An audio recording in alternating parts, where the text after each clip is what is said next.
जो चुनाव हो रहा है उसमें जाटलैंड है, कैराना है, उसमें मथुरा है, मंदिर का मुद्दा है, उसमें जेवर का आपका इंटरनेशनल एयरपोर्ट है। तो मैं समझता हूं कि जेवर में सारे मुद्दे आ जाते हैं। आपकी कॉन्स्टिट्यूएंसी में क्या इशू रहा? मतलब जेवर जो इंटरनेशनल एयरपोर्ट है वो विकास हो गया, पर मैं देख रहा हूं बाकी भी जय श्री राम के नारे अभी लग रहे थे यहाँ पे, तो वो जय श्री राम का तड़का आपको चाहिए होता है? देखिए, राम तो इस देश का कण कण में विद्यमान इसलिए है क्योंकि जिस संस्कृति को हम लोग मानने वाले हैं, जो आदर्श भगवान श्री राम के समय में स्थापित हुए, उदाहरण के तौर पर कि हिंदुस्तान में ही भाभी को माँ का दर्जा दिया जाता है, एक छोटा भाई वो बड़े भाई का हक समझते हुए 14 साल खड़ाऊँ रखकर राजपाट चलाता है। तो ये आदर्श जो रचे बसे हैं इस भारत की मिट्टी में, ये सम्मान उनका है।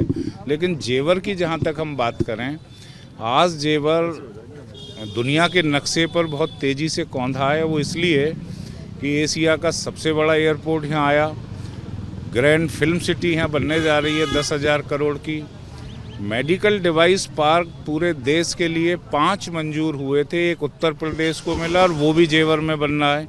अब ये बच्ची मेरे साथ खड़ी है, 12वीं के बाद यहाँ कोई डिग्री कॉलेज राजकीय नहीं था कन्याओं के लिए, 2 मैंने भारत सरकार से कन्या डिग्री कॉलेज मंजूर कराएं, एक कोएड डिग्री कॉलेज मंजूर कराया है। यहाँ बिजली घर नहीं था, बिजली हमारी जनपद अलीगढ़ बुलंदशहर से आती है, वो बनकर तैयार हो गया।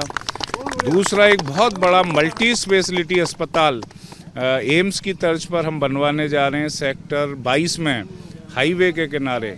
क्योंकि यहाँ प्राइवेट अस्पताल बहुत थे तो गरीब आदमी इलाज नहीं करा पा रहा था, इसलिए वो मुख्यमंत्री ने विशेष आग्रह पर दिया इस जेवर विधानसभा के लिए। तो कुल मिलाकर जो 1947 के बाद से लेकर 2017 तक नहीं हुआ, वह चीज़ इस 5 साल के कार्यकाल में इस जेवर विधानसभा ने देखी है, जो आने वाले समय में इस क्षेत्र के नौजवान भाइयों के रोज़गार का माध्यम बनेगी, इस क्षेत्र में खुशहाली आएगी। और मैं तो ये कहूँगा कि जितना निवेश इस क्षेत्र में कोरोना काल में भी हुआ, जब दुनिया में आर्थिक मंदी थी, उसे देखकर ऐसा लगता है कि आने वाले समय में जेवर उत्तर प्रदेश की आर्थिक राजधानी बनेगी। एक बात बताइए, इतना जो आपके नेताजी कह रहे हैं इतना काम हुआ है? इससे ज्यादा हुआ है।